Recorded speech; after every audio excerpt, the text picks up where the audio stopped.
Hello, welcome to my channel. I am so excited about what I want to share with you today, and that's because over importance, the worry, the matter. How is my pidgin English like? All right.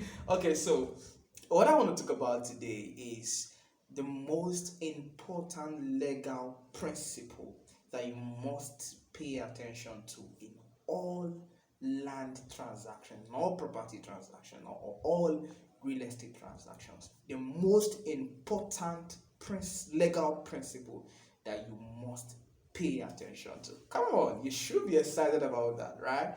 Because what I want to share today has the capacity to help you, to save you from a lot of mess, to save you from a lot of property mistakes or real estate mistakes, because it's like a foundation. It's key to all property transactions, right? So my name is Raymond Ijoma, and I'm a real estate entrepreneur as well as a property lawyer here in Nigeria. So let's go right into what we want to talk about today.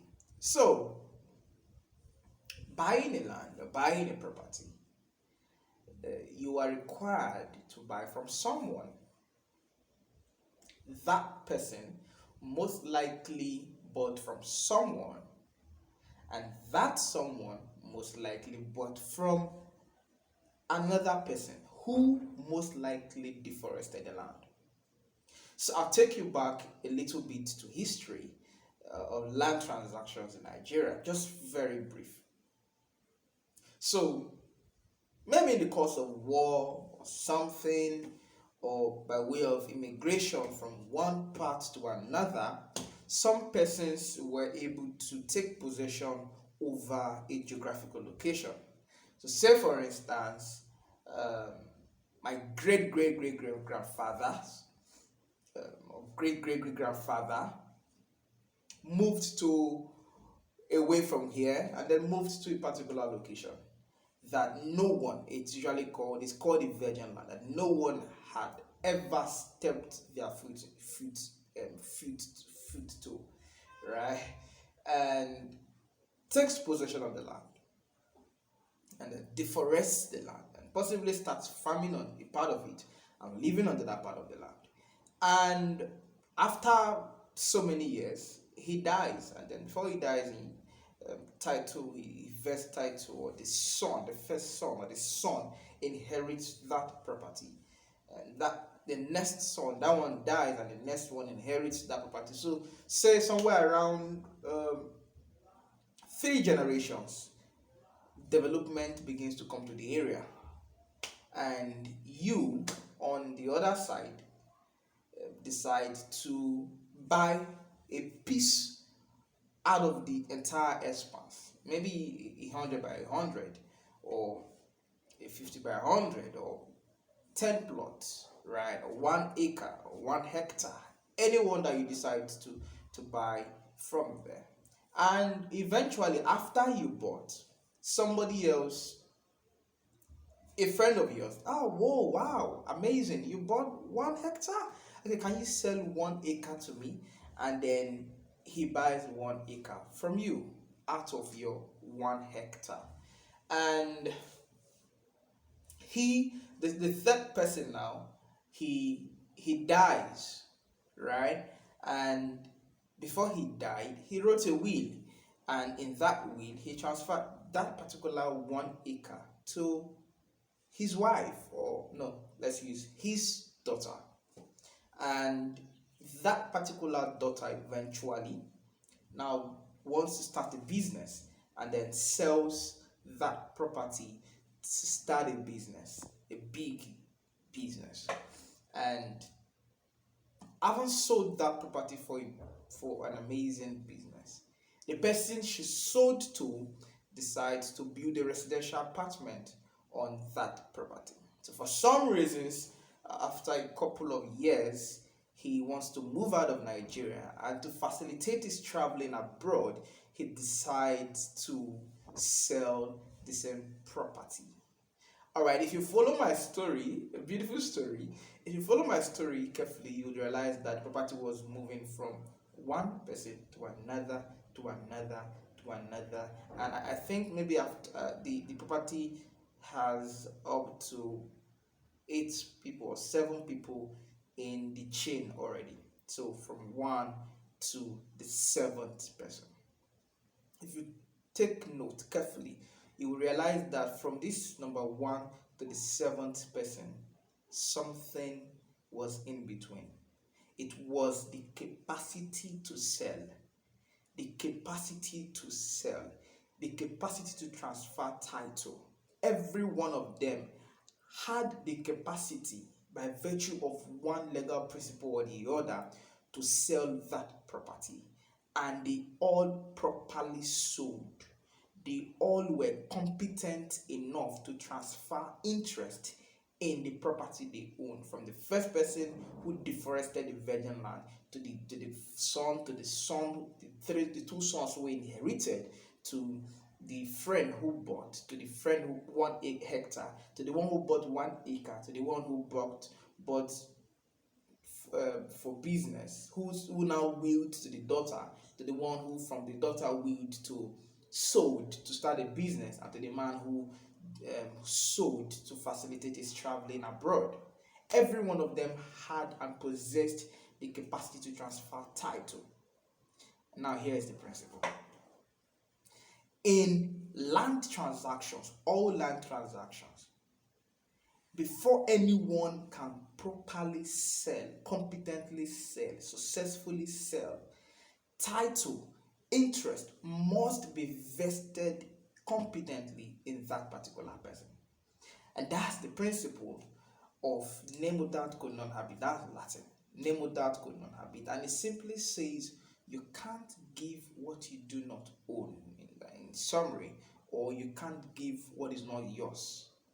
So, looking at the chain of transaction, imagine that after the guy bought 1 hectare and his brother out from nowhere, he's still alive. The brother wakes up and like, oh, I like this property. I'm broke. I'm in dire need of money, and decides to sell the property. Logic: does he possess the capacity to sell that property? Is title vested in him? The answer is no. And if title is not vested in him, then it doesn't and will never possess the requisite capacity to transfer title competently to another person. He may do that fraudulently, but competently as per what the court may determine at the end of the day, that transaction was and will be null and void. It will be null and void. It will have no effect whatsoever, because there was no capacity to transfer. He did not possess title and could not give title. So this is how you apply it. So you want to buy a land, make sure that there is, for everyone, and that's why I always emphasize the importance of the recital in every title document. I remember telling a story in one of the what is it called? One of these videos I did. I can't remember which of them exactly. Of how someone walked into my office and was talking about he wanted to do title document, and I went through and he told me that he would be, according to the seller, he would be number 4 on the list of those who had bought the property. And I looked at it like, no, it's not possible for you to be number 4. I'm seeing a couple of things that are not in order, and there's a mix up here. So you are going to be at least number 6 amongst those who have bought this property. And eventually, I told him to go back and ask the seller, the person, the immediate seller, a couple of questions, especially relating to the first person who bought the property. And a week later, even after I'd forgotten the transaction, he came back a week later, and then with smiles on his face, he walked in and said that, that he came back specifically with 2 extra documents, right? And I looked through and I realized that, oh yeah, everything is in order now. You are number 8 on the list of those who have bought this property. Now, it is from it is it was my interest, my peculiar interest in recitals that helped me to pinpoint that, because what I was looking out for was a connection between A to B to C to D to E and to F, right? Because documentarily there should be a proof of that fact, a proof and an endorsement of the fact that somebody possessed the right to sell and sold competently to another person, right? So that is why the reciter is really important, because it the intent behind it is that it reveals the history of the land, and in that history you will find those who have transacted or bought that property at some point, and through that you will be able to find whether someone possesses the capacity to sell or not. And then of course the deeper stuff to this, but on the surface you as a land buyer can find that. You as a lawyer should be able to see that and find out if someone possesses the capacity to sell or not. So for instance, somebody cannot walk up to you and say that, oh, my brother is not in the country.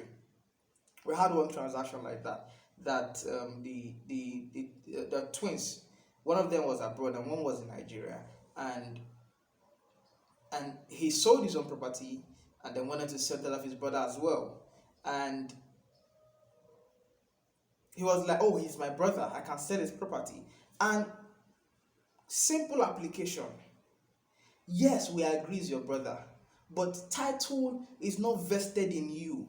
The fact that he's your brother, both of you are twins, doesn't empower you to sell his property. There must be an authority from him, documentary proof of that authority to empower you to sell his property on his behalf. That's a proxy transaction, right? So without that connection, without that authority from the person who really owns that, who title is vested in, then there's no transaction.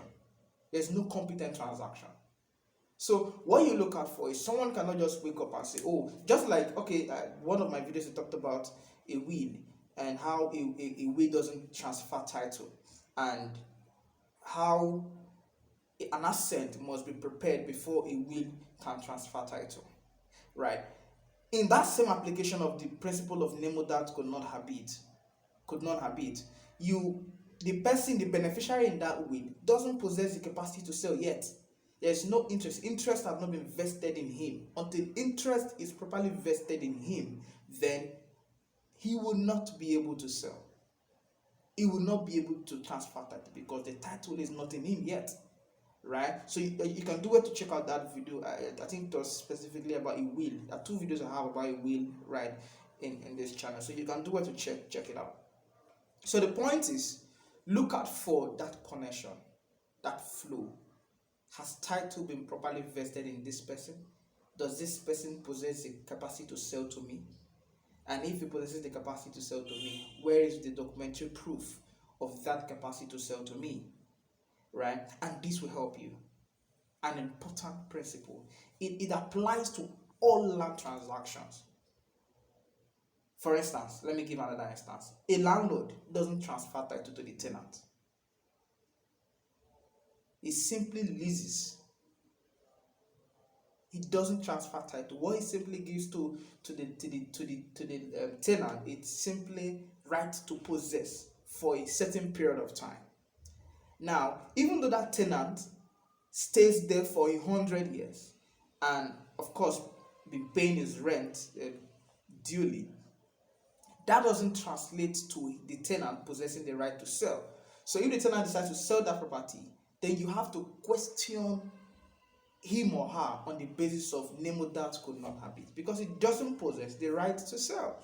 So with that said, you must pay attention to the principle, because it applies to all land transactions, and it is very basic. It is basic. It helps you to avoid issues buying from the wrong person.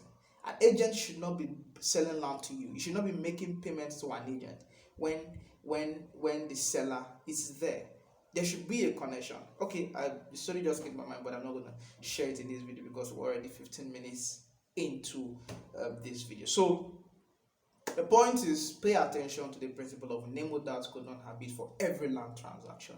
It is an important legal principle that applies to all land transactions, and it has the capacity to save you from a big mess in the real estate business in Nigeria. My name is Raymond Ijoma, and I'm a real estate entrepreneur as well as a property lawyer here in Nigeria. And of course, if you love what you just watched, do it to subscribe if you have not subscribed, turn on your notification, and share this video with a friend, and trust me, you would get more and more and more and more. All right, so bye bye.